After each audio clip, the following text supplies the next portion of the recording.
Hello everyone and welcome to this session, Yarning with Dawul Wuru. Firstly, I'd like to acknowledge that I'm zooming in today from Yirrganydji, which is now known as Perth, and also acknowledge that the lands that I'm on today, and probably most of you are on today, were never ceded, and pay my respects to the traditional custodians, past, present and future of the lands on which we enjoy and are blessed to enjoy every day. I am Grace Roberts. I lead the EWB Challenge Education Program at Engineers Without Borders Australia. And today we'll be having a yarn with Brian Singleton. I'll introduce him in a moment, but firstly I'd also like to say that we're being joined by a graphic recorder, Zara. So Zara's there saying hello. Thank you, Zara. And she will help capture our thinking in the discussion throughout the session. So she'll be creating live illustrations of the session today. You can see it there, which will be made available to you through our EDM email newsletter if you've registered to any showcase event through the Hey Summit website. And it'll also be shared on the Hey Summit platform once it's all finalised. Awesome. Lovely graphic there saying hello. If you haven't already, please take the time to say hello and post in the chat where you're joining from. Perhaps you know the traditional country that you're joining from too. We'd love to hear it. And we will have Rachel today, who is our tech support. So she'll be there if you need any help. You can private message her. And if you're able to mute yourself if you're not talking. So the style of today is really a conversation and a yarn, as if we're sitting down in Brian's office with him in Cairns around the table. So we encourage you to post questions in the chat as we go, and Rachel might ask you if you're happy to ask your questions verbally. If not, all good. Just to really have that sense of connecting with each other in a collective space. However, I will be going through a series of questions and topics that I think would be really valuable for this audience to hear from Brian. So more about today's event. So this event is called Yarn with Dawul Wuru, Aboriginal Culture and Caring for Country. Come and join us as we sit down with Brian Singleton, a Yirrganydji bama from the Cairns region to Port Douglas in Far North Queensland. Brian will explore Yirrganydji Aboriginal culture, what it's like caring for their land and sea country as a senior ranger, and important considerations for anyone to keep in mind when working with Aboriginal people. Brian also worked on the renowned Bushlight program with the Centre for Appropriate Technology, so he has lots to share if you'd like to ask him any questions relating to CFAT's work as well. Dawul Wuru Aboriginal Corporation will also be the 2022 EWB Challenge Community Partner.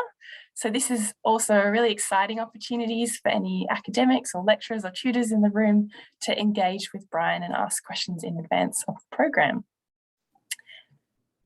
So I'll give a bit of an intro to Brian, but then I'll let him take the rest of the reins for that. So he's a Yirrganydji rainforest bama whose ancestral lands are from the Cairns region to Port Douglas, and he works as a senior ranger with the Yirrganydji Land and Sea Program and has been a board member with the Centre for Appropriate Technology for 7 years. He has more than 20 years of experience engaging traditional owners and Indigenous communities and land and sea management. Brian is very passionate about providing training and knowledge exchange to communities and traditional owners to manage their own sea country in particular. So, Brian, I will hand over to you for this one. Yeah, would you like to tell us a bit more about yourself, who you are, and tell us about your identity as a Yirrganydji bama and what does bama mean? Thank you, Grace, and thank you for that introduction.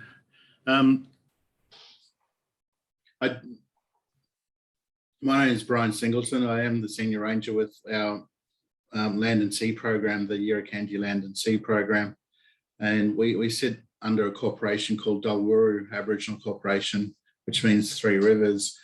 But before I go into introducing myself properly, I'd just like to acknowledge traditional owners of country that you're all sitting on. I'd also like to acknowledge the people that have joined us today. And I'll acknowledge the traditional owners of the, not just the Cairns area, because we're sitting in Cairns, which is known as Gimoi, but acknowledge the other groups that have got interest in that surround Yirrganydji's country. So I'd just like to acknowledge the Yirrganydji people who they're to the east of us, the Indigenous nation to the south of us, Bullaway traditional owners up on the range, to the west of us, the Jabbergai range, the Jabbergai people, the Nuggly people, also the Yirrganydji people to the west of us, and to the north of us is the Yirrganydji people or Yirrganydji people. And well, I sit in the wet tropics, and the wet tropics, we've got about 18 different language groups. We've the wet tropics areas from just south of Cooktown to just south of Ingham. So it's not a big area. It's like a small country, but we've got a lot of, like I said, 18 different language groups, but a lot of different clan groups. We don't know exactly how many clan groups sit in those 18 language groups. And then we've got Cape York. Cape York is where I know EWB's done some of their projects in the past and doing them today. And Cape York is a big area and more spread out, and it's a beautiful place. And yeah, it's a pity that a lot of people can't get up into Cape York, and especially with COVID, we sort of think about the people down south in New South Wales and Victoria, and the freedom that we enjoy up here. So our thoughts go out to people that are down in areas that are affected by COVID and hotspots and things like that. So I'd just like to acknowledge everyone and the country and the people that we get the opportunity to sit down and talk with. So like I said, if there's any questions later on or during the program or during the talk, I'm quite happy to answer those questions. I'll just explain a little bit about how we're sort of set up. We do have a ranger program where our organisation, Dawul Wuru, has been around for about 10 years, or it's 11 years now. 11 years ago, the Dawul Wuru organisation was a group of young people that sat around. They started talking about how do we get involved in looking after country. We had Aboriginal corporations. We had corporations that were looking at native title. And I think the focus was really native title and getting involved in the politics. And the young people felt they was missing out. At that stage, I was working for the Great Barrier Reef Marine Parks Authority. And so they wanted to try and create something. So they looked at probably managing sea country, which was not so political. So with the Great Barrier Reef Marine Parks Authority was a program called the TUMRA, Traditional Use of Marine Resource Agreement. And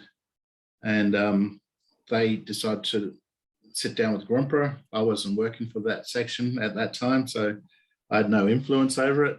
And they sat down with Grumpa, and over 2 years, they came up with the TUMRA. And their main focus was looking at land management. They really wanted to look after country, plants, animals, and land and sea.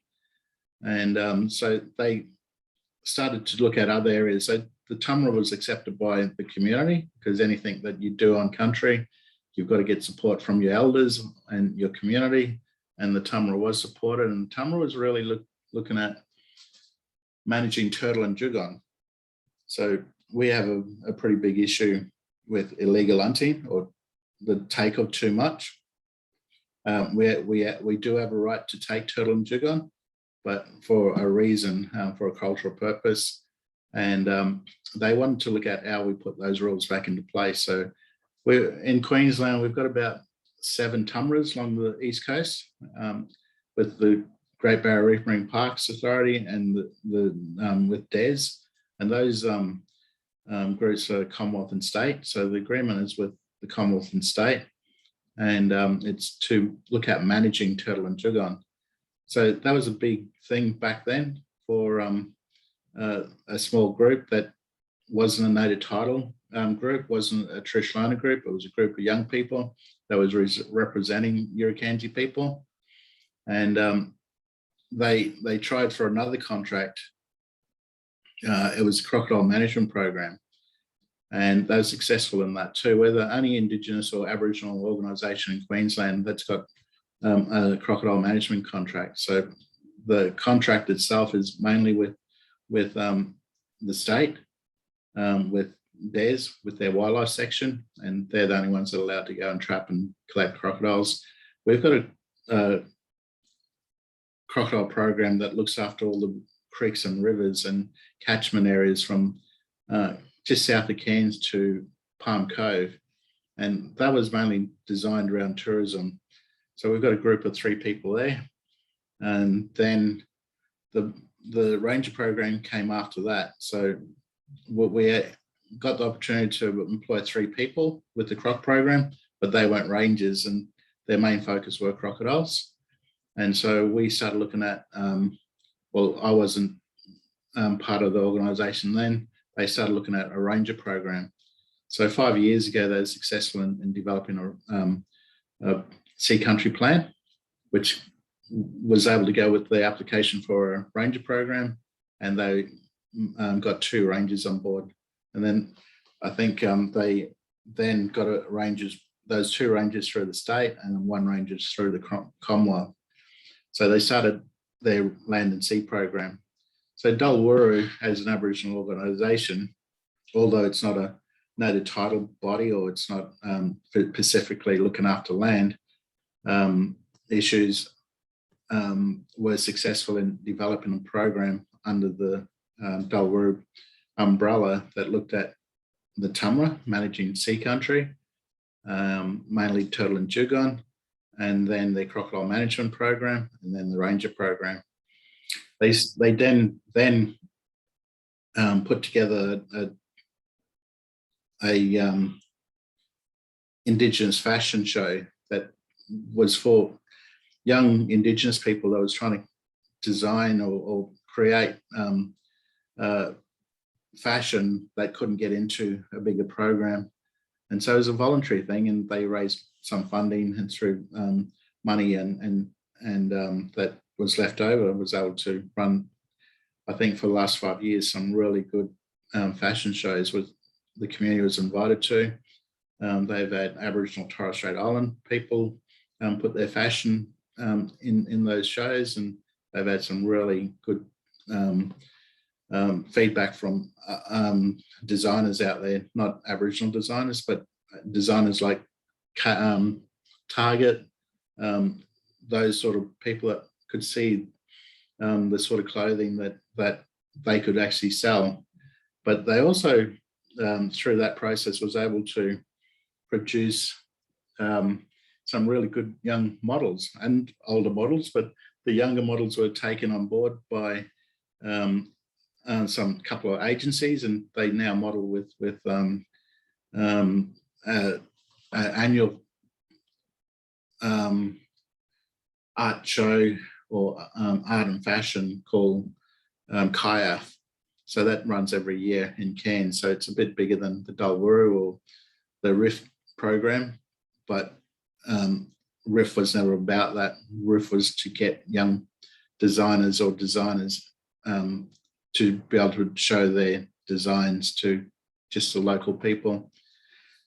So it's also looking at tourism, Dawul Wuru, but everything they do, they had to sit down with Yirrganydji people. We've got a group of elders that give direction and support to the organisation, to KIAF, not to KIAF, to Dawul Wuru, as well as the Land and Sea program.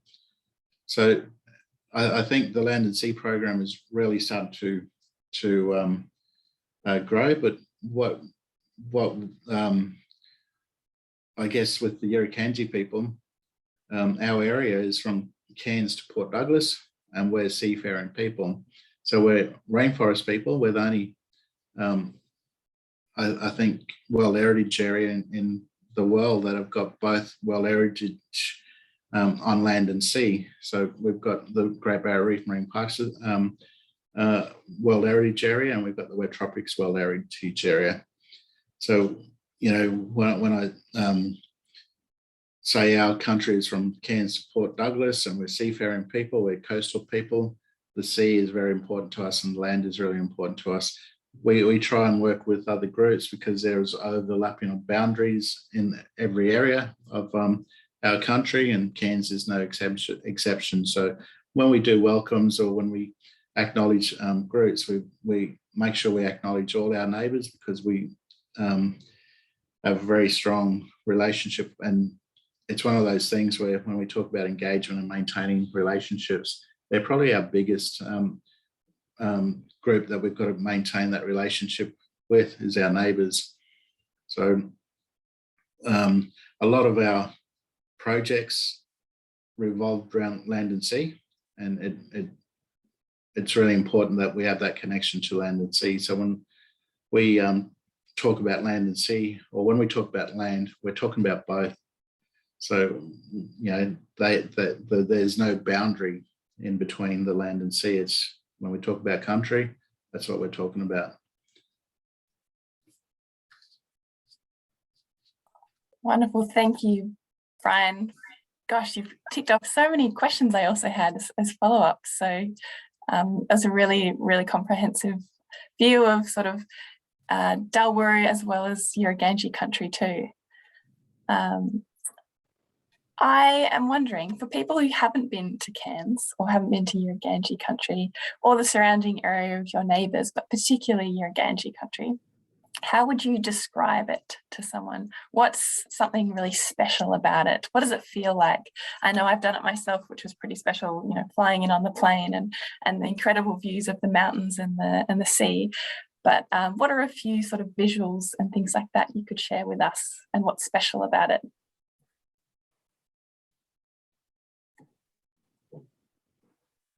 What's special about Yirrganydji Country? I think, you know, no matter where you come from, that part of the country is very special to you.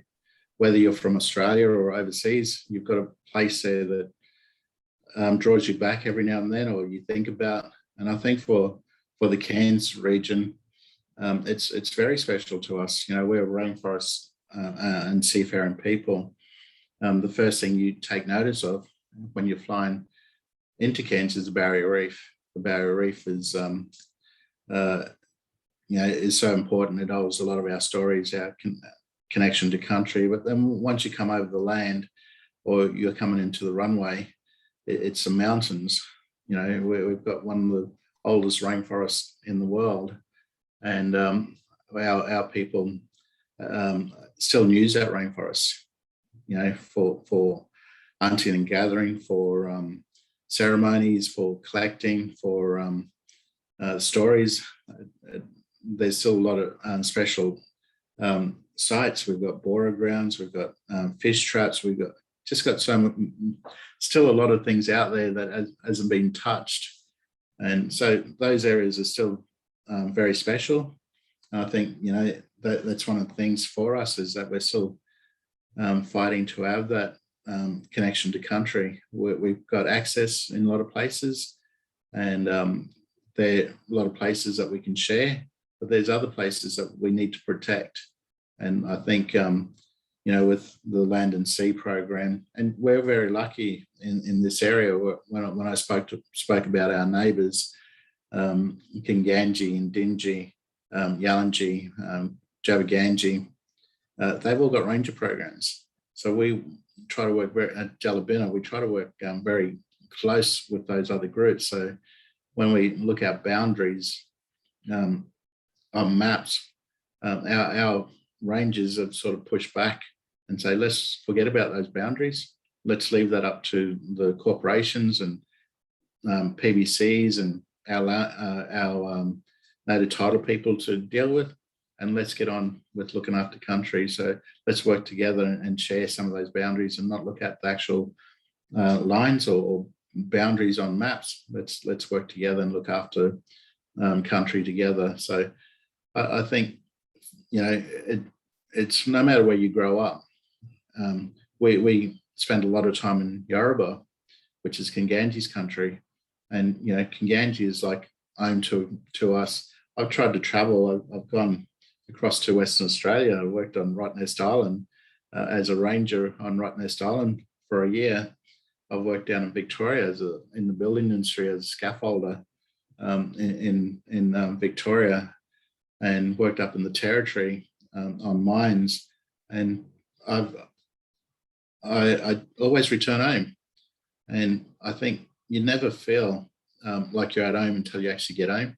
And I think home, you know, a lot of people, home is where they make it, and I think, you know, for a lot of Indigenous people, and that's why, you know, you drive up into Cape York and even over in the Territory and that, and you say, why would anyone want to live out here?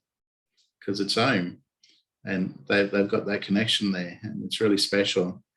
And for me, it's just having that one place that I can go to when I'm feeling stressed, or if I'm not happy with something, or something hasn't gone my way. There's a connection to country, a special part of that country that I can go and sit down and wind down and have a think, and, you know, walk away and feeling a lot better. I don't know whether it's, you know, I always say when I go to country and I sit down, I'm sitting down with our old people. Our old people are still there.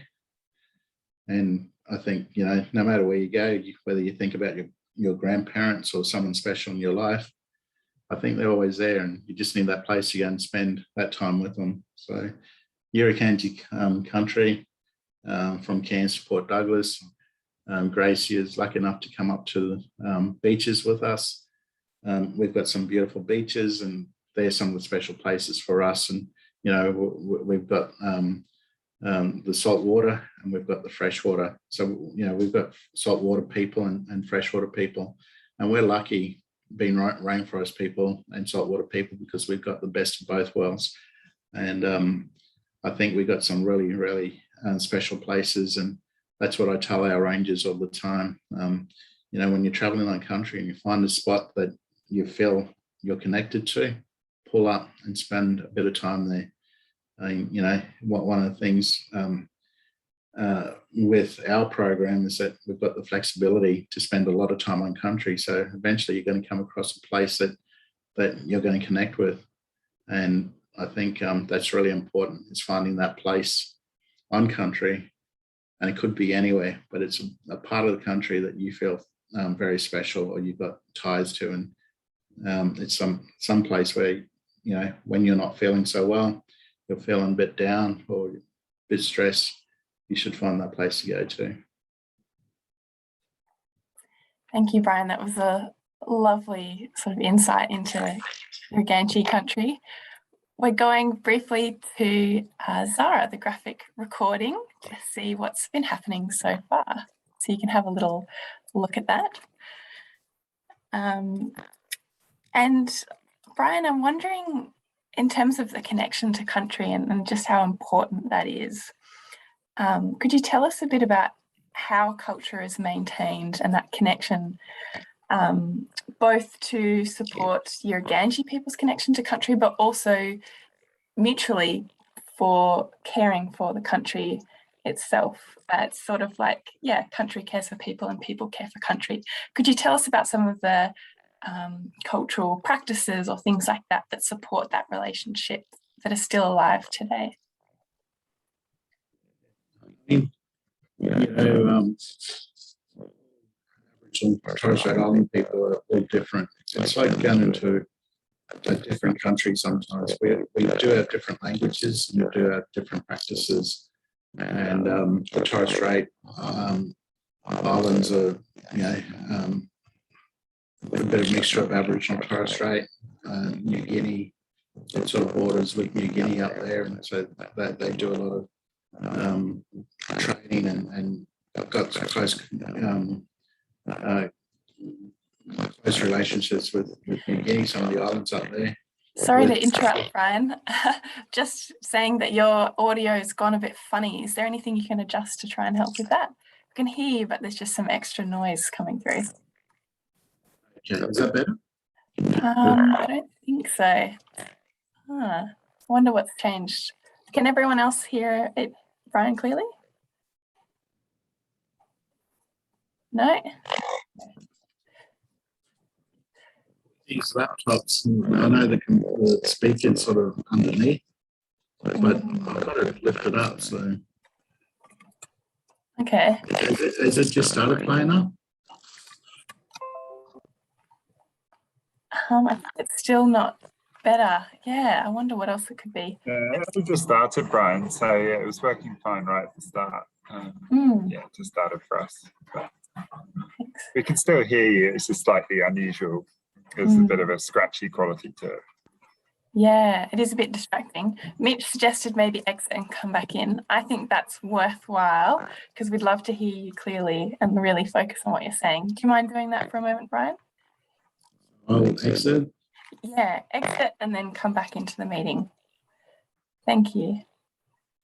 Maybe we can pause the recording. You're talking about the Torres Strait Islands.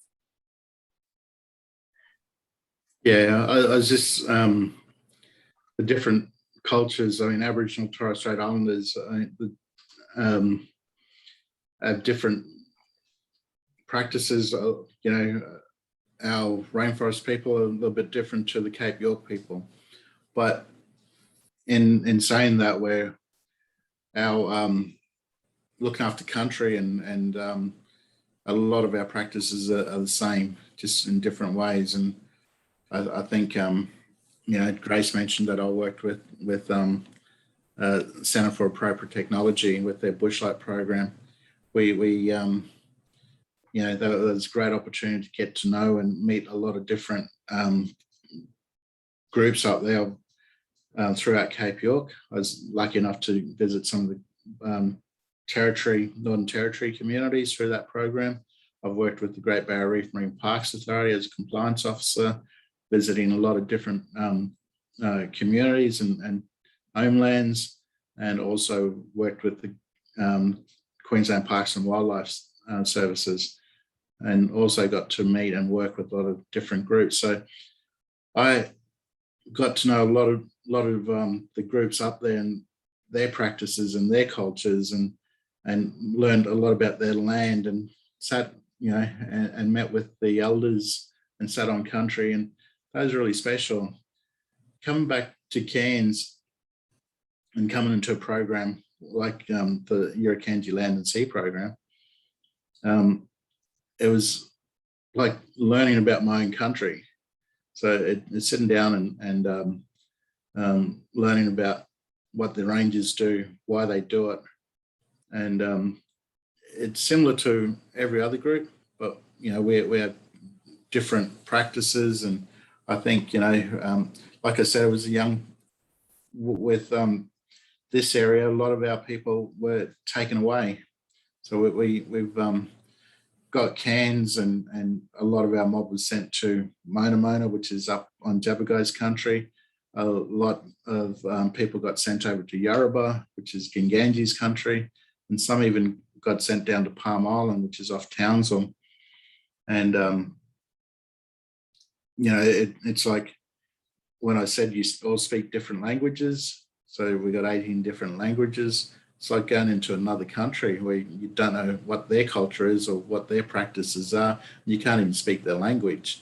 So then, you know, because of how Queensland was, you had no choice but to learn English. And so one of the things I think is really special with our program, I can't speak language, but we've got a couple of people that can. And so, you know, it's important to be able to have connection to country through language, but not through language, through stories. And some of those story places have got languages and language names. So understanding the language names for those story places and what they mean is really, really important, and not just to Yirrganydji rangers, but to Yirrganydji people and the young people. So with the ranger program, we also have a language program. So we're slowly starting to learn that some of the language. Unfortunately, one of our language teachers moved to Brisbane and got a job down there, but we've still got one, but he's a very busy man, our program manager, Gavin. And we've got a junior ranger program, which they come along to language classes too. So we haven't had one in a little while, but I think one of the things is sitting down with our elders, identifying the areas that they want to look after and making sure those places are taken care of first. We don't actually have country that we can manage. We've got a couple of land trusts, and I think for us to maintain the rest of the country, that's where we build and develop those working relationships. So one of the reasons, like I said, the Dawul Wuru organisation was set up, they're very passionate about the turtle and dugong, the amount of turtles that would be taken for different occasions, but it could be for birthdays, it could be for very young people's birthdays. So, someone's turned 5 and they'd go out and hunt and take turtles, maybe a dugong. And, that was one of the things our young people wanted to know. What was the right way of taking turtles? What could you take turtles for? What could you take a dugong for? And, they started to learn a bit more about that. And they just thought, anything over 2 turtles was way too much. And so they started talking with elders and other groups, and, even other groups had concerns around the take of turtle and dugong.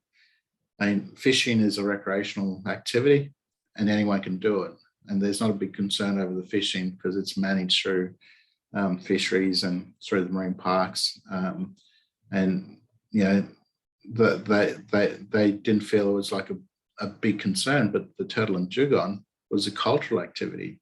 So, it was a cultural practice. So they felt, why don't we have cultural rules in there? Why aren't we looking at putting those cultural rules back? And I think that was the start of starting to look at a lot of other cultural stuff like land and looking at cultural sites and story places.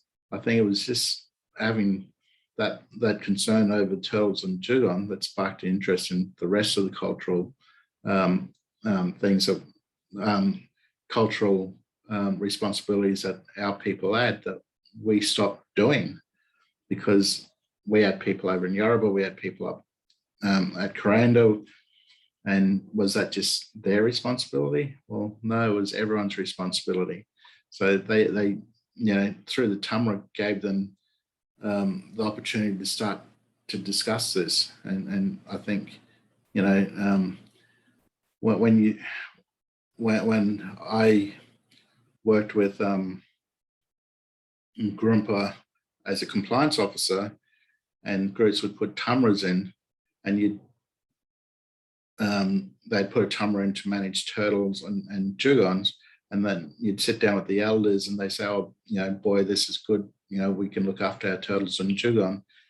And then as you start to develop that relationship and they start to see that they can actually start to manage their traditional foods like the turtle and dugong culturally, that they was putting their rules into place, and the government was supporting them and looking at how to manage that with traditional owners, they start to feel, this could actually work.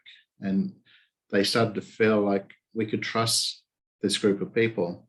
So they start to open up about, what we want to do is start to look at putting in the right times. So putting in seasons that you can actually go hunting, teaching the young people how to identify a female from a male dugong, never take a young dugong. And so, these are the times of the year these are the reasons that you can actually take a turtle, or this is the reason you can take a dugong, not for anyone's birthday, maybe for an elder that has got a respect of the whole community. You might take 2 turtles for that, maybe for a funeral, depending who that person was. They'd give permission. They then start, because the government stopped issuing permits, the old people said, and the community said, well, we know the government doesn't give permits, but maybe we should, to our own people, so we could manage that resource and we know how much was taken for the year. And, you know, we want people to respect our decision.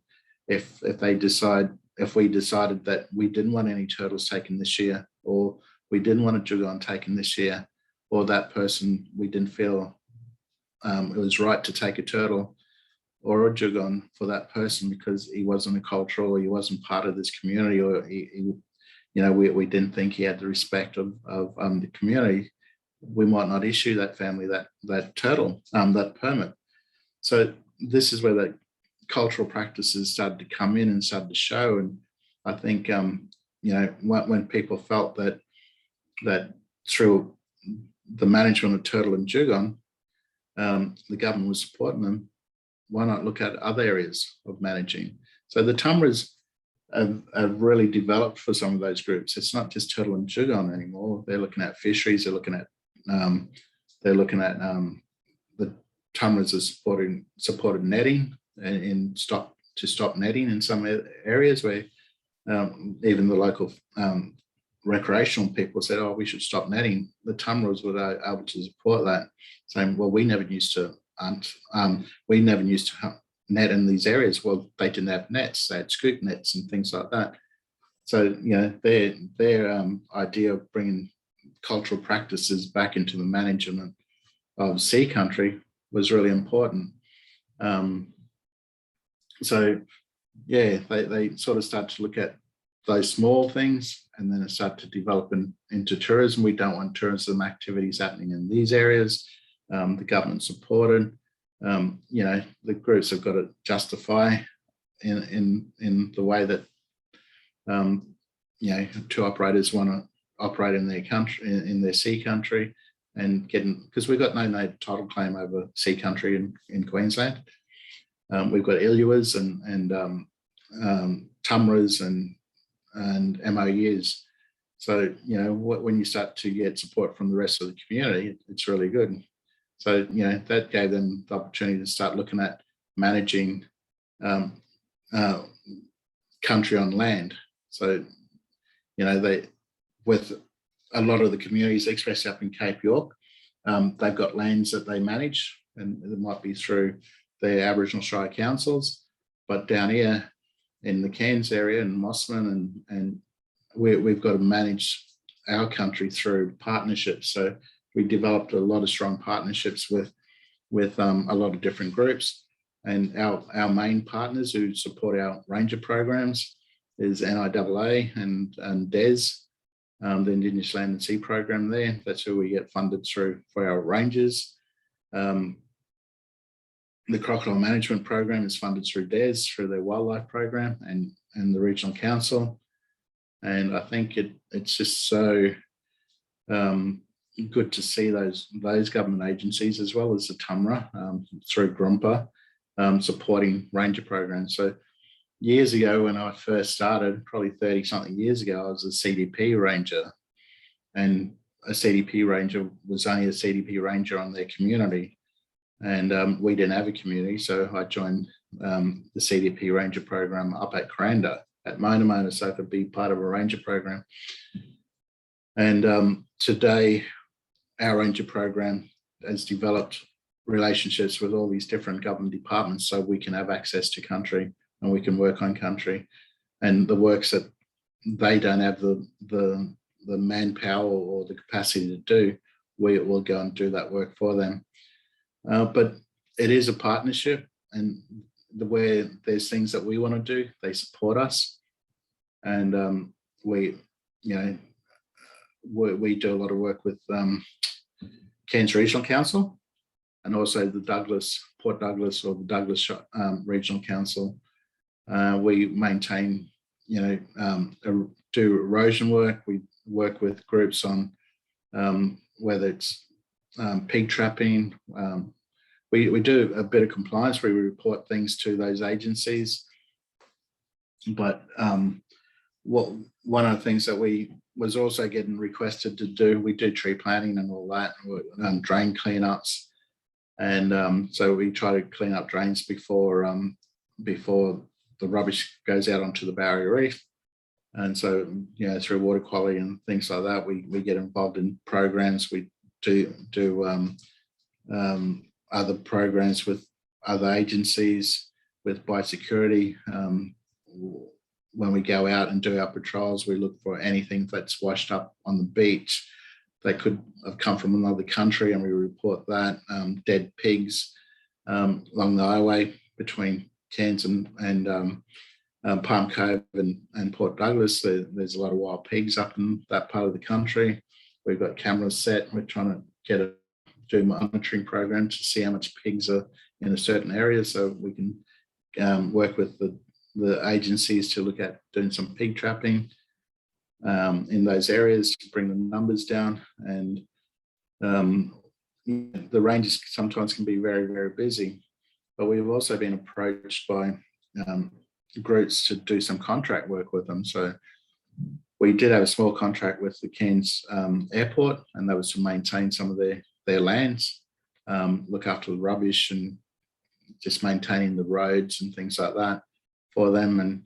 And then some bigger contracts came in that they would like the ranger program to do, and we sort of knew that the ranger program didn't have the capacity to do those programs, so we set up a maintenance program. So we've got a maintenance crew that we manage too. So we've got 5 rangers and a team of 5 with the maintenance crew, and we're currently doing the restoring the Cairns the airport mangrove boardwalk. So where that was a boardwalk that was owned by the regional council that they wasn't going to renovate, they wasn't going to fix. So it was actually going to pull out because it wasn't in use for the last 10 years, and it was just rotting away. And the Cairns Airport and some conservation groups said, along with Yirrganydji, said no, we should keep it. So they fought for it, and they got the boardwalk was handed across to the airport. The airport said, we want a group of people that can fix it. And they said, can Yirrganydji Rangers do it? And said, oh, we'd love to do it, but I think we've got strong connections to that area because that's where our old people used to camp on the salt pans there. And we put our hand up, but we said we might have to get another team in. And so we did form a team, and it's a really good work crew, and they get stuck in to that boardwalk. Like I said, we've got connections to that part of the country, but it takes a special person to be able to go and work in those conditions. It's, a mud, the big tides that come in, sandflies, mosquitoes, it's very hot. But our fellows seem to like it, and they're enjoying it there, and they're getting stuck into it. So we've was asked to apply for another contract, and that's a lawn maintenance contract with the airport. So we start that contract today. We've done other work for the Cairns Airport, which is really, really good for our program. The maintenance crew is employed by us. We don't get any funding for them, so they're full-time employees. We also do now, like I said, we do drain cleanups for councils, but now we actually do it as a contract because one thing they really couldn't get over is the amount of rubbish we pull out of the drains. And usually a lot of voluntary groups, but they can only get the rubbish along the edges of the waterways. With our Crocodile Management Program, we can get our croc team in there and check for crocodiles first, and then get right into the creeks and that and pull all the rubbish out. One of the creeks that we pulled out only about 2 months ago was drain in Cairns, 17 trolleys, shopping trolleys in I think it was only 20 metres of waterway. So people tend to chuck trolleys in there, and it goes down the drain into the creek and into a big hole, and we was able to pull all those trolleys out. So they was really impressed. So yeah, that's another contract that we do. We do a project called Kubul, which is a reef restoration project with the Barrier Reef. And the original funding, well, the funding came from the Great Barrier Reef Foundation, and it was for groups to look at reef restoration projects. And we put in for a project, and a couple of other groups put in for a project, and the foundation said, oh, wouldn't it be great if you could all work together? And one of the project areas was on someone else's country. And so 3 groups got together, and the Experience Co said, Reef Magic said, we could probably do this project on Moore Reef. And that's where our group said, oh, we'd love to do it, but we can't do it on Moore Reef. That's not part of our country. We'd love to, be able to do something on our country. So they came up with a project called Kubul, and Kubul is sea country or saltwater. And the project's been going for about 6 months now, and it's three partners working together to look at the methodology of looking at damaged reef, why it was damaged, what was the cause, what are the solutions, what are the best practices, what for these sort of conditions, what have they done in the past. So it's starting from the very beginning. It's not coming into a project that's halfway through. So we had a number of different sites on our sea country that needed to be that was really needed to be restored. And we're sort of getting away from the word restoration. We're talking about healing sea country. So we're talking about healing the reef. And that healing is really important, because for us, if it needs restoring, it could be dead. For us, if it just needs healing, we're thinking it's still alive, and we're going to bring it back to life. So that project is funded through a grant. So a lot of our projects and that we apply for a lot of different grants. With our program, we got a grant for fire, and we've got a project officer to look at. And the project officer is one of our rangers. So she's applied for that project, for that position. She won that position. And it's to look at how do we bring cultural burns back into our fire program. We look back to when the last cultural burn would have happened. And if you look at country, the burning would have taken place. The cultural burns would have taken place before non-Indigenous people came here. And so when you look at when was the last burn that would have occurred to the current practices today with national parks and councils, and so the last burns would have happened, back in the 1800s, when Cairns was first starting to get developed. Very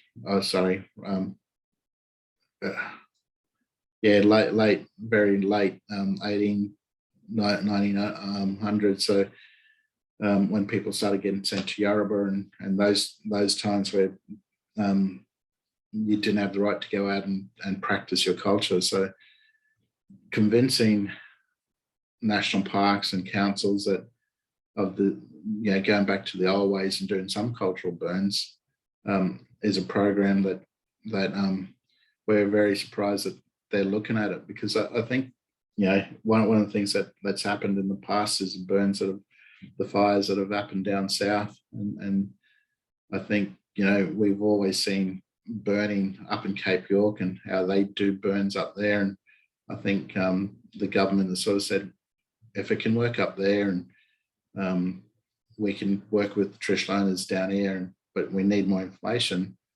I think for us, one of our aspirations is to actually see a cultural burn happen on country. We don't expect the whole country, all of our country to be burnt, we want to see parts of it where we know those burns used to happen because of the plants and trees in those areas.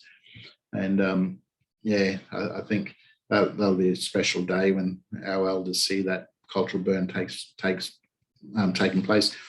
We as a ranger program are involved in national park burns and council burns. So, you know, it's retraining ourselves to understand our own cultural burns, what it means to our old people, what it means to us, what it means to country. So, you know, I think there's a lot to be, you know, fires, our country was developed, so it means a lot to our people if we can start doing some of those cultural burns again in an area that's very government focused with you know, with our wet tropics and with national parks and with forestry. So we look forward to that. Thank you, Brian. Gosh, there's so many themes and insights there that you've been sharing without even needing to ask questions. There's another view of our graphic. Thank you, Zara. And we'll definitely be sharing this afterwards for those of you who joined after we introduced this at the start of the session. So, Brian, you've, gosh, touched on so many things. I was really, was interested about how you were saying young rangers and young Yirrganydji people were asking questions around, you know, what are the cultural protocols, or should we have our own laws about this, and how can we regulate that? It's really nice to see that they're interested in that, to learn more about their own culture, as well as Dawul Wuru really being open to that shaping the organisation and where it's going in the future. I think that was something that really came through when George and I were there a few months ago on our scoping trip. Another thing you've talked about as well, which also came through strongly when we spoke to you in the past, was the different partners that you work with. So, for example, whether that's your other traditional owner groups who are your neighbours, and it really challenges that idea that, you know, like we see in a traditional Western map, that Aboriginal people just are in this carved out area of land, and that's where they live, and other people live next door, and they're separate and discrete. But you've spoken about how, you know, you and a lot of others around the Cairns area grew up in Yarrabah, which is different country, and how you share. And traditionally, some areas, I know you said, were shared through sort of that shared understanding and agreement of how to manage that land well between groups as well. So yeah, just some insights and things that I thought were particularly interesting. So around your work with partners, whether it's other groups, and you've also talked about your other partners with government and things, it's quite unique. I know that because you live in such a built-up area, your country, in terms of Cairns, you do need to work with so many partners. There are a lot of people there, whether it's tourist organisations, government and other things, and land councils and so on. I guess, would you like to share a bit about that for the audience? So I know increasingly people are trying to work with Aboriginal groups, and it sounds like you've also shared the government is increasingly interested and willing to do that. I guess there's always a question of, is this being done to check boxes, to hit KPIs, or to improve the image if they seem to be working with Aboriginal groups, or whether it is for really genuine reasons that are both, or everyone involved can mutually benefit as well. So I'm wondering if you could share, have you seen any examples of how groups or partners you've worked with who are sort of non-Indigenous in nature have wanted and tried to work with you, where that's worked really well? And then in a moment I'll ask if there's examples of where that hasn't gone well, or where people's interests didn't really align with yours. So yeah, how can people, I guess, in the audience, if they're wanting to work with Aboriginal groups, work positively and appropriately, And what are some examples of when this has worked well from your perspective? Thank you. Okay. I'm just going to quickly have a bit of a yarn about Centre for Appropriate Technology. Sure. They're an organisation that's been around for over 30 years now, and they've got an Aboriginal board. But like any organisation out there, whether you're Aboriginal or non-Indigenous, you've got to build that relationship. And one of the things when I did work for the Bushlight program, the amount of time and work that we, through the Centre for Appropriate Technology, the Bushlight program was part of that, was a program off CFAT. And whenever we went out to a community, we'd do not just a Bushlight program, we'd be gathering information, any request, any thing the community wanted to know about Centre for Appropriate Technology, whether it was infrastructure, energy, education, water, we'd bring that information back. But the Bushlight program was really, really important to our mob, because I think it made life a lot easier living on country or living on homelands, just having that power. I mean, going from diesel, paying so much money each year for diesel, to practically paying nothing. But what I liked when I was working for the Bushlight program was we would go into a community or a homeland and we'd sit down, we'd build that relationship, we'd talk to the group, we'd find out what they wanted. Some already had solar in the past that didn't work great for them. They still had solar. Some groups had solar that only worked during the day because the batteries were no longer any good, and they didn't work at night, so they had to use generators, or they didn't have power at night time. And it was finding out exactly what the community, what did they do on that homeland, and who actually went out there, and how long for.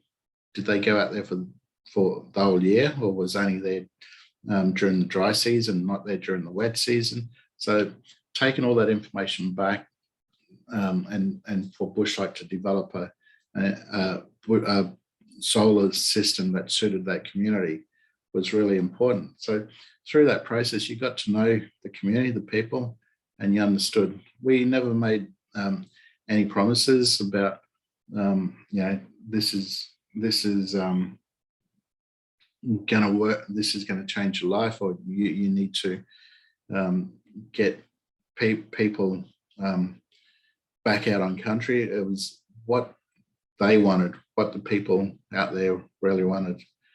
And I think, Bushlight always comes to mind for me, because I really enjoyed doing the engagement work for that program.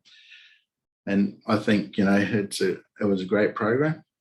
And I think, that gave me a lot of experience in continuing to put that into that practice into other jobs that I worked with. And I think,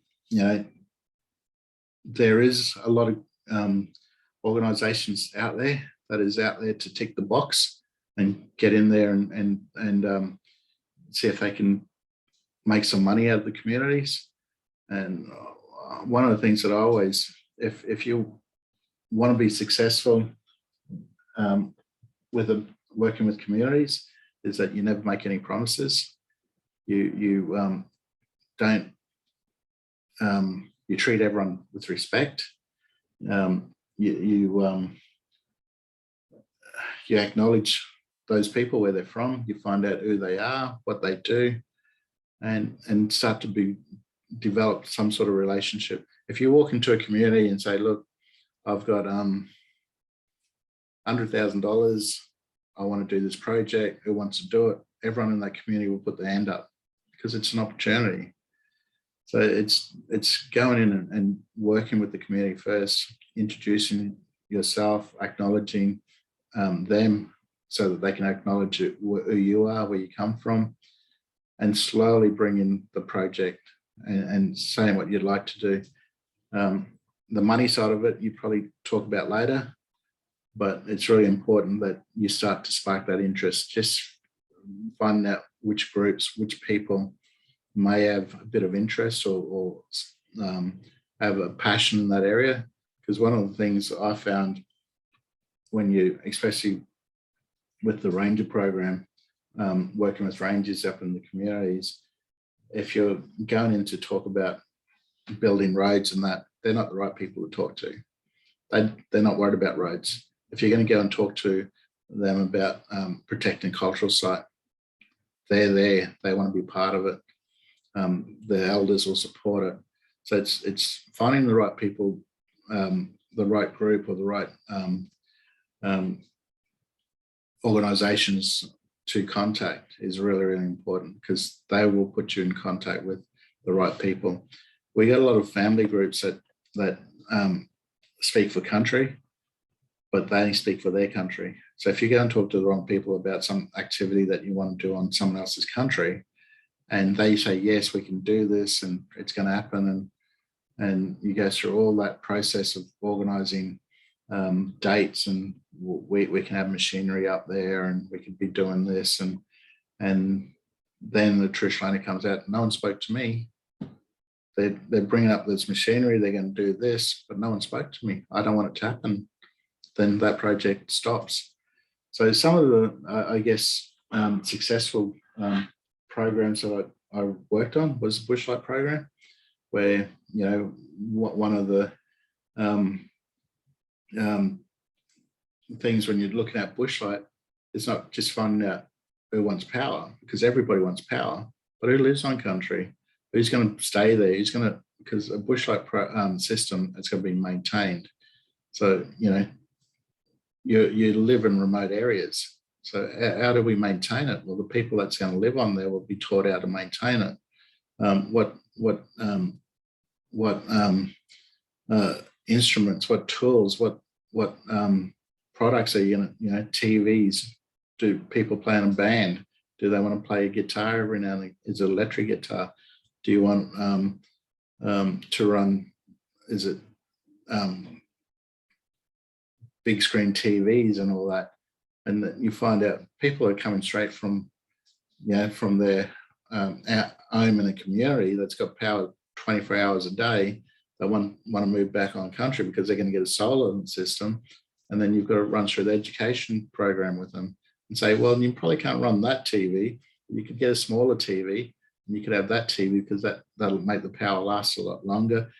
And, you know, the toaster and all that sort of stuff. Well, you might not have the power to run a toaster, but we can change the system so it can have a generator that kicks in. So you press this button and the generator kicks in, but you only use it in the morning because, you know, so it's that education package that comes with the engagement of finding out what people, some people say, no, it's too much trouble, I don't want to do it. And that's fair enough too. But then, you know, you don't just give up and say, oh, well, too bad.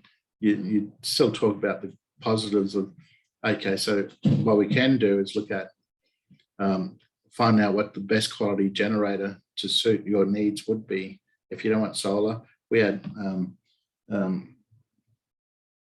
a group from Oakvale, that an elder that says, look, I would rather wind power. You know, I don't want solar, I want wind power. And we did all the research, you know, what wind power to solar, and it worked out that he could have both. But in the end, he loved his generator. And he said, my generator, I just love my generator. And that was okay too. He's running, but he could manage his power use. So, you know, you'd only use the generator for 1 hour at night, and the rest of the day he wouldn't use it. So he didn't have a family, he didn't have a lot of people. He runs a very successful bush camp up there now. So, you know, that for us, our partners, they come to us and we know that they're genuine and they want to work with us, and they want to get to know us. One of the things that we do now, you know, whenever a group approaches us. It could be a partner, and they say, "Oh, we've got someone coming up from Canberra. One of our directors coming up from Canberra, or from Brisbane. Can you come and do a welcome for us?" And we'd say, "I would love to come and do a welcome for you, but you've done welcomes. We've done welcomes for you before, and you're a great partner. But if you'd like us to do a welcome for someone that's flying in and they're going to fly back out, they're not going to get to know us. They're not going to get to spend any time with us. So we'll only do a welcome for them if they're willing to give up 3 hours of their day and spend 3 hours with us. So we can do a welcome. We'll take them on country and we'll walk on country with them, because we walk on country with you. You know who we are, where we're from, what we do. But this person that's going to come in for a very short time will go back, and it's just another tick in the box. We want them to walk away knowing who the Yirrganydji people are. And we've had a really good feedback from the ones that we've done. And, we've had some directors from Canberra, from biosecurity, and they love those welcomes. And we've had other government departments approach us to do welcomes for their people from Brisbane and those areas. And I think it's just, we don't want to be just doing it for a tokenistic opportunity to say we're going to get paid for it. Myself, I never get paid for welcome to countries. Other groups do very well out of welcome to countries. I'm not saying that our organisation doesn't get paid to do welcomes for countries, welcome to country, but I think it's a privilege to invite someone to your country and for them to walk on your country. And I think that's how you gain that respect. And I think you really feel when people are interested in you or in your country rather than in a project. And I think, this is where I always made sure when I worked for any government department that I did my engagement the way I do it, because once it gets down to this is how we engage, we're going to engage by, I'm just going to say it, by Zoom or by phone. And this is our engagement process now. I just can't do it, because I've got to be able to go out and sit down on country and talk to those people, because I find with doing it over the phone, people still don't get the right message. So if you ever get time and you're doing work for another organisation and you're in Cairns or you're close to those communities, it's best to get out onto country with those communities. Sometimes it's impossible. It's not possible to do it. And if you can't do it, it's really good to find out who those people are. So just do a little bit of research, find out where they're from, where their country is. Do they have native title claims? Is there any conflict in that area? If you're visiting communities, make sure you always check to see if there's any sorry business, funerals or ceremonies going on. Always check to make sure access is allowed or acceptable, or do you need a permit, or do you have to contact someone to be able to go into that community or go and see those people. One of the things that you'll find when you're doing business with a lot of our groups that a lot of communities or councils have got other priorities. So their main priority is usually health, housing, education, and sorry business. If sorry business is happening, I know it's pretty strong over in the Territory, but also in Cape York, where the country just shuts down and you won't get any business done. In Cairns, in areas, regional areas from Cairns south, I think you'd still be able to do business. They usually have a skeleton crew that'll keep the office working. But if you can't get in contact with groups, it's not because they don't want to. Maybe a lot of the communities have very bad internet, very bad telephone reception, and sometimes they don't get to check their phones until they get to a major town like Weipa or the NPA or Cooktown or Cairns, Mariba. That's just for around this region. Cairns is pretty lucky. We've got reception all over the place. With myself, it's very rarely I get the chance to sit behind the desk in the office. I'm always out and about, so I usually try to check on the phone, but usually when I check emails, it's usually when I get back into the office. But yeah, there's a lot of groups that got a really good, I've started developing some really good, strong relationships with other partners. And I think that's where we've got to, as Indigenous mob or traditional owners or Aboriginal people, we've got to get professional in developing those relationships with those groups too.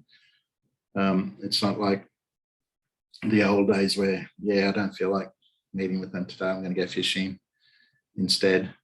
I think we're getting a lot more professional in the way we deal with traditional owners. And looking at some of the negative stuff, I guess, or things that didn't work, when I spoke about promises, they're the sort of things that don't work. If you say, things like, when I come there next time, we'll bring this for you, or we'll take you out here, we'll bring, 4 or 5 4-wheel drives, and we'll drive out on country and we'll take you there and we'll look at that part of the country. If it doesn't happen, they don't forget. And then you show up there one day and say, I don't know if you remember me, but I came here about 3 years ago. They said, we remember you. We're still waiting for you to come. You said you was going to take us out on country. So, it's promising things that you can do is really important. So, my next trip will definitely be in March. So I can promise you that I'm going to take you and we'll go sit on the bank and we'll camp there for the night and you'll tell me those stories and it'll be all good. It's just the simple things. It's like I will organise a trip out to the reef for you, and that doesn't happen, and it just changes your relationship. It's like a relationship for a lot of our mob can take up to 2 years to develop before they start agreeing to tell you things. As you could be going back to a community 4 or 5 times and you never get the answer that you want. But as soon as that relationship starts to develop and they start to see that relationship developing, that's when they start to open up. It's like when I was talking about the TUMRA. The TUMRA was seen as a government tool to manage turtle and dugong.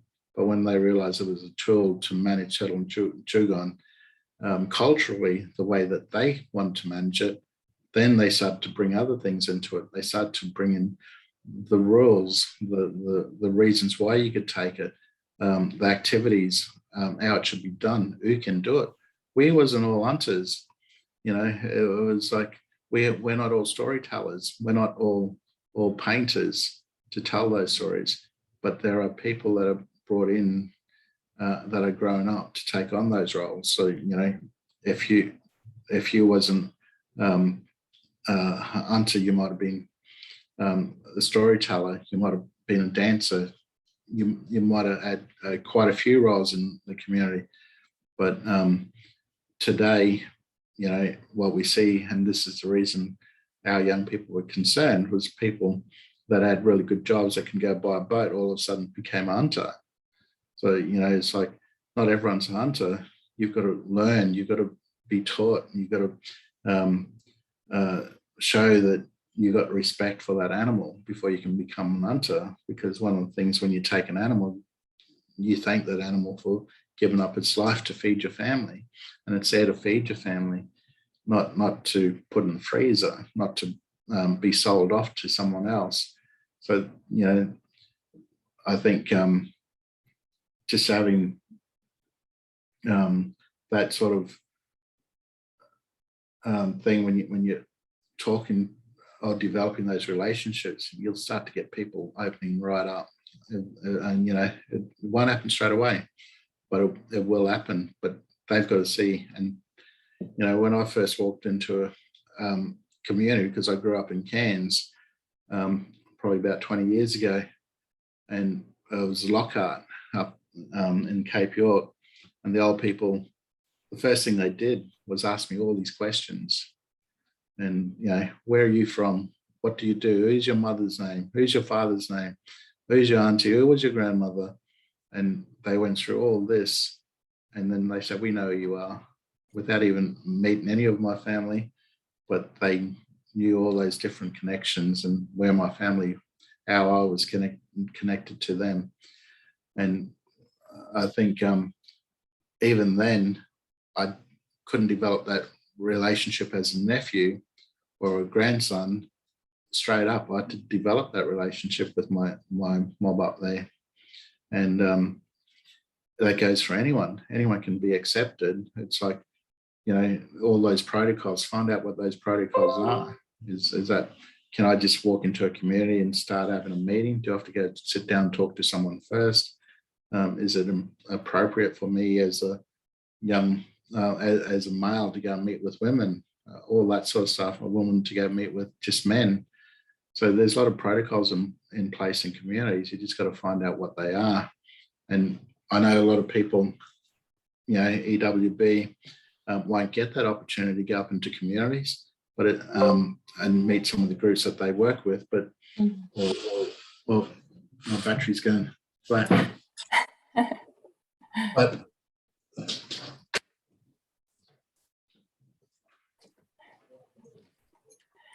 yeah, and in a moment, Brian, we have a question as well that's come through from Alison. So if she's still listening, we'd love her to unmute in a moment and ask it when you're ready, though, Brian. Yeah. So there's you could spend nearly all day talking about protocols, and every community's got a different protocol.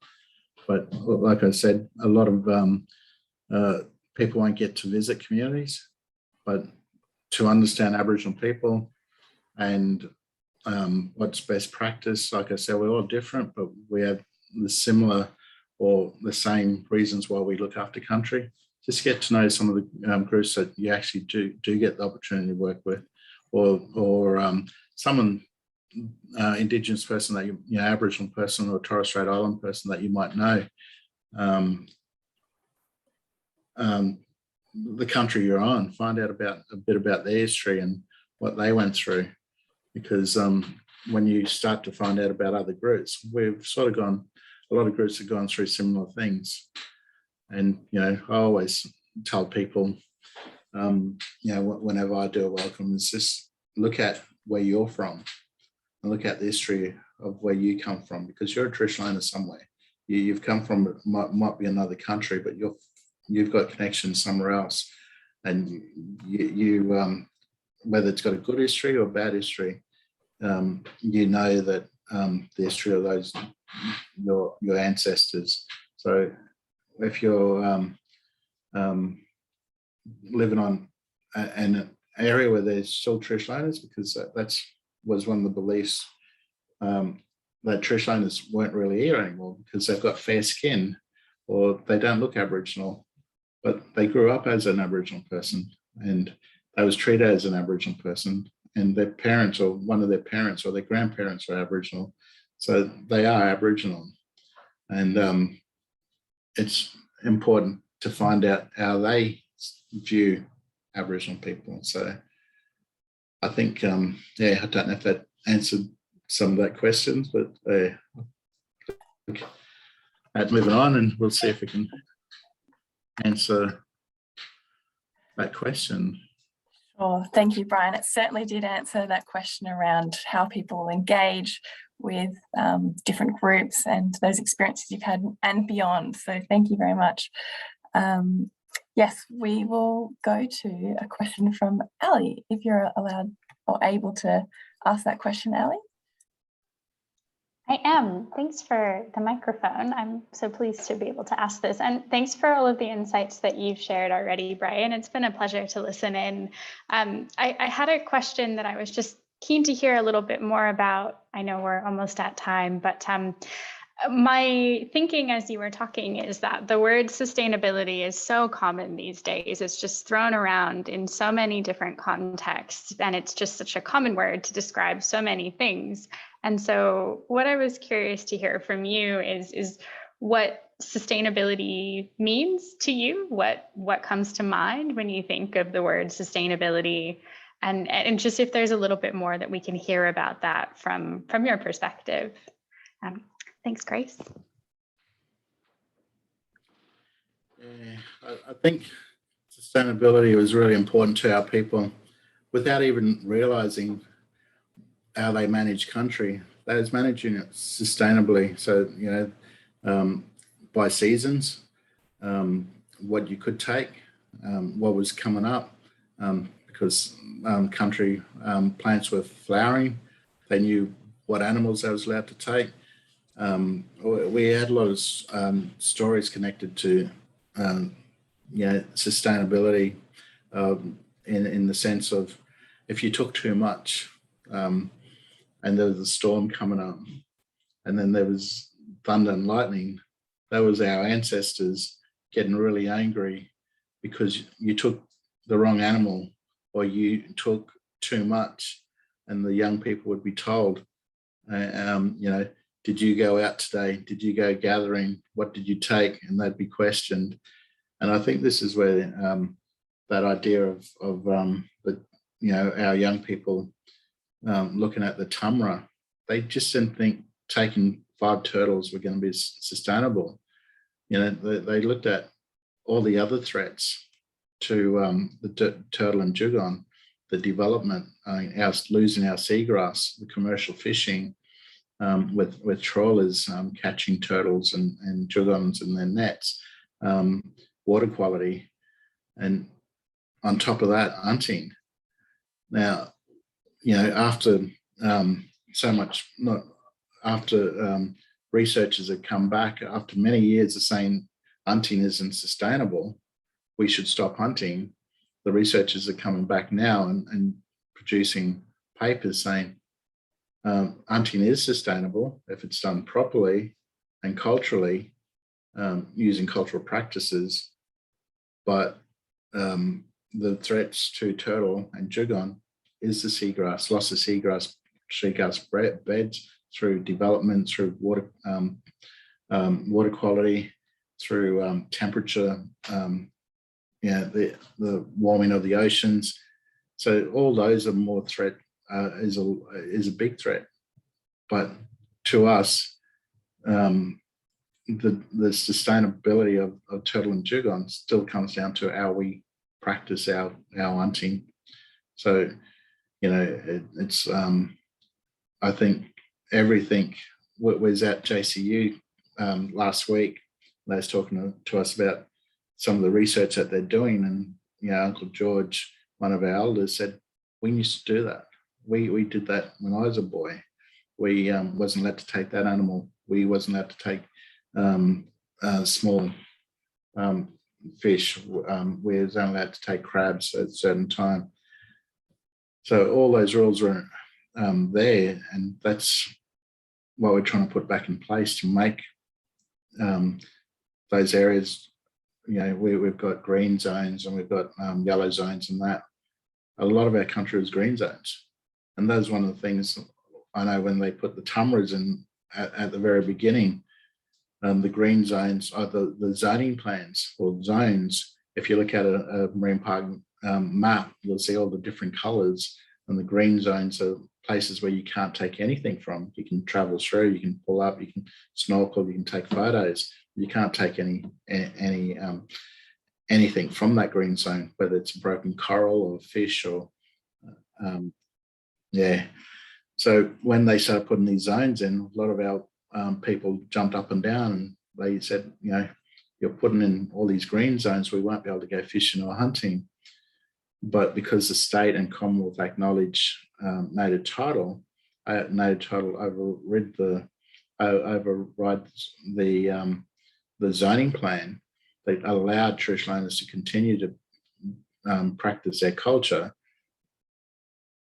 and they was able to go in and continue to hunt. and fish, but they had to develop management plans to show how they're going to manage it sustainably, because that's one of the conditions of the TUMRA as well. We've got to show that it can be managed sustainably.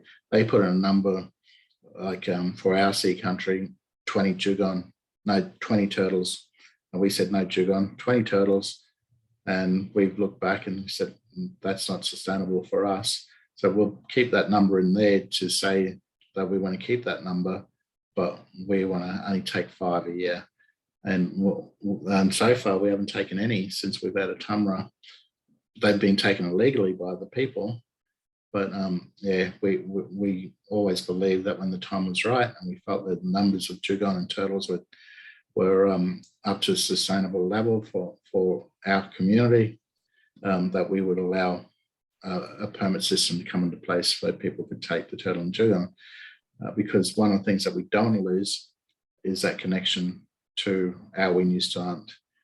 And that's really important, that that's been able to be taught, and that's one of the programs we're putting into the TUMRA program, is talking to young people about how hunting was done, why it was done, and how it was done sustainably.